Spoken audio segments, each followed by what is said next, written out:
সাতপন্থী ভাইদের সাথে অনেকে বৈষম্যের কথা বলছেন। আমরা একটা কথা বলি, সাতপন্থীদের সাথে আমাদের সম্পর্ক বৈষম্য না, সাতপন্থীদের সাথে আমাদের সম্পর্ক হলো হক এবং বাতিলের। 2 নম্বর একটা কথা, আল্লাহ রাব্বুল ইজ্জত ওয়াল জালাল 1400 বছর দ্বীনের হেফাজত করেছেন। পরবর্তী প্রজন্মের কাছে দ্বীন পৌঁছেছেন হলো আলেমদের মাধ্যমে।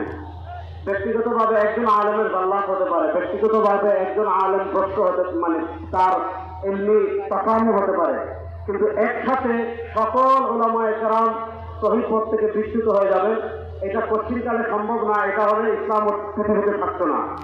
তো আমরা দেখি, বিশেষ করে আমার সাতপন্থী ভাই যারা আছেন তাদেরকে আমি অনুরোধ করবো, বিনয়ের সাথে হৃদয় থেকে বলার চেষ্টা করব যে সারা দুনিয়ার, সারা পৃথিবীর, সারা দুনিয়ার, সারা জাহানের সব আলেমরা একদিকে, আর আপনারা যদি আরেক দিকে গিয়ে হেদায়েত তালাশ করেন, আপনারা হেদায়েত পাবেন না, জাহান্নামের পথ পাবেন।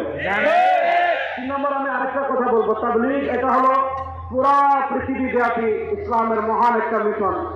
বাংলাদেশে আগে নানা কারণে, নানা সমস্যার কারণে এটার ইজতেমা কখন হবে, এটা কখন হবে, সরকারের সাথে একটা লিয়াজু করা লাগতো।